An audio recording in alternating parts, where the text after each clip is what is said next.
मैं देवों के देव महादेव के चरणों पर प्रणाम करती हूँ।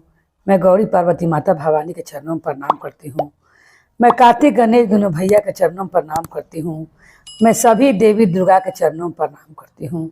जितने गुरु भाई बहन लोग उनको मैं प्रणाम करती हूँ और महादेव से ही दया मांगती हूँ कि हे महादेव आप सब पर दया कीजिए, पल पल दया कीजिए। हे महादेव गुरु भाई बहन लोग, आज मैं आप लोग के शीतला माता की कथा सुनाने वाली हूँ।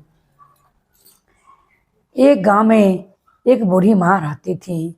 उनका 2 गो बहू थी।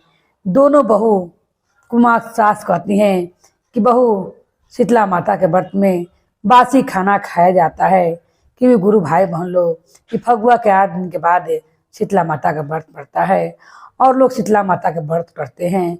उस दिन बासी ही खाना लोग खाते हैं और उस दिन बिना बेला आग नहीं जलाते हैं। उस दिन लोग बासी खाना खाकर माता का व्रत खोलते हैं। उस बूढ़ी माँ कहती है अपनी सास से कि तुम दोनों शीतला माता का व्रत करो क्योंकि तुम दोनों का पुत्र नहीं है। शीतला माँ चाहेंगी तुम दोनों का पुत्र हो जाएगा। वो दोनों 1 साल तक अच्छा से शीतला माँ का व्रत करती हैं और उनका पालन भी करती हैं।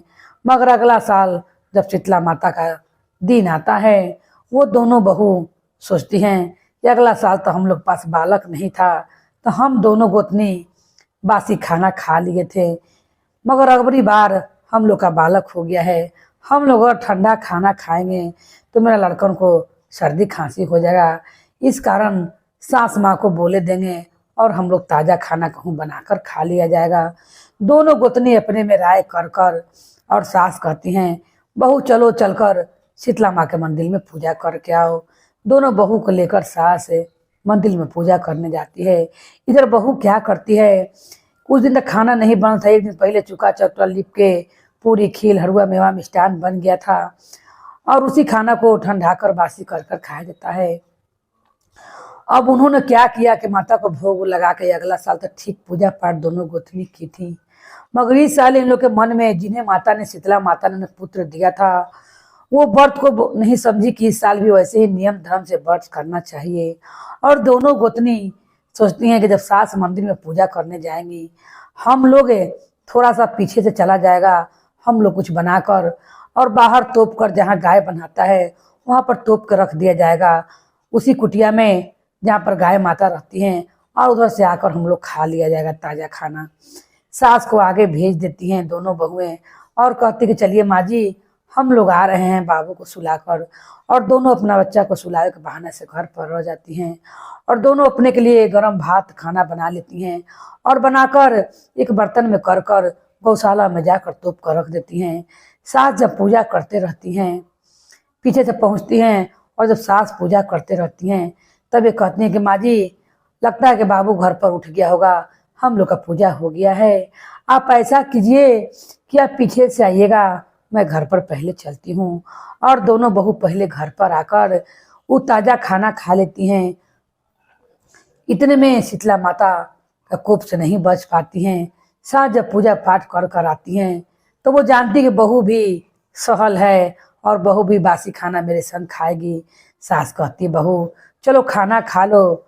बहू कहती हैं कि भी मुझे भूख नहीं है, क्योंकि दोनों बहू ने तो घर पर आकर जो खाना बना कर गई थी वो ताज़ा खाना खा ली थी। वो बासी भोजन करना नहीं चाहती थी। और शीतला माता के व्रत में बासी ही भोजन किया जाता है कि माता ठंडाई रखें और सब बाल बच्चा पर कोई चेचक फुंसी दाना ना निकलता है। गुरु बहन लोग अगर जौन गुरु बहन लोग भी शीतला माता के पूजा पाठ करती हैं, शीतला माता के व्रत कैला से पूजा पाठ कैला से एक भी गर्मी के दिन में फुंसी घाव नहीं निकलता है और न शीतला माता न देह में चेचक निकलता है। माता इतना शीतल देह को रखती हैं, इसीलिए शीतला माता को व्रत करना चाहिए। मगर उन्होंने जब ये बात नहीं माना और जाकर अपना पुत्र को जगाने का सास कहती है बहू बहुत देर से दोनों पोते सुते हुए हैं, जाकर उसे जगाओ। जब वो जगाती हैं तो क्या देखती हैं कि दोनों गोतनी का बेटा मृत्यु को प्राप्त हो गया है। अब दोनों गोतनी रोने लगती हैं और अपनी सास से सारा घटना बताती हैं कि मैंने वो समझ जाती हैं कि शीतला माता के कोप से ऐसा हुआ है। दोनों गोतनी सास से कहती हैं कि सासू माँ मैंने चुरा कर ताज़ा खाना खा लिया था बनाकर। सास बहुत बोलती है और कहती है कि तुम लोग की गलती से शीतला माता का कोप तुम दोनों पर पड़ा है, उन्हीं का दिया हुआ है। तुम्हें बासी खाना खाए में इतना दिक्कत हो रहा था, का माता का प्रसाद समझ कर तुम बासी खाना एक दिन नहीं खा सकती थी, क्योंकि उस दिन बासी खाना खाए है गुरु बहन लोग भगवान का व्रत खोलने के समय। अब तो दोनों को बहू को सास घर से निकाल देती है और कहती है कि कहूँ जाओ और जाकर मेरे दोनों पोतों को जिया कर लिया, मैं नहीं जानती हूँ कैसे ठीक होंगे और कैसे इनके प्राण वापस आएंगे। दोनों बहू रोते हुए शीतला माता को याद करते हुए और क्षमा मांगते हुए घर से निकल जाती हैं शीतला माता के खोज में। चलते चलते जाती हैं तो एक वृक्ष के लगे शीतला माता और उनकी बहन और दोनों बैठा रहती हैं। माथे में जुआ होला के कारण बहुत परेशान रहती हैं। ये दोनों गोतनी मृत्यु वाला पुत्र गोदी में लेकर देखती है कि दो बूढ़ी माँ एक वृक्ष के तरह बैठल हैं शीतल पेड़ के छांव में। चलते चलते इनको भी बहुत परेशानी हो रहता है। ये भी दोनों गोतनी सोचती हैं कि क्यों न मैं तरी हम भी पेड़ के तरह बैठ जाए जहाँ पर बूढ़ी माँ दोनों बैठे हुए हैं। वो बूढ़ी माँ के लगे जाते हैं और उनका मुड़ी में हाथ देकर कहते हैं अपना मृत्यु से पुत्र का जिनका मृत्यु हो गया था उन्हें वहीं पर लेटाकर और बूढ़ी माँ के गोदी में दोनों को देते हैं और कहते हैं कि दीजिए मैं आपका जुआ निकाल दूं, क्योंकि मैंने शीतला माँ को मन को बहुत दुख पहुंचा है, कम से कम आपको तो मन को मैं शीतल कर दूं जुआ काल को जो आप इतनी बेचैन हैं।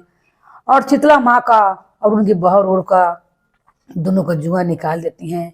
शीतला माता की गोदी में जो दोनों गोतनी अपन अपन बच्चा दिले रहती हैं दोनों बहन को, माता का मन जुड़ा जाता है और माता को मन से आशीर्वाद निकलता है। जिस तरह शीतला माता का मन माथा ठंडा गया था और शीतल हो गया था जुआ निकलने के कारण से, माता आशीर्वाद देती हैं कि तुम्हारा पेट सब दिन शीतल रहे और तुम्हें दृढ़ता कभी न सताए, क्योंकि इसने गर्म खाना के चलते खाकर और माता कोप ले लिया था।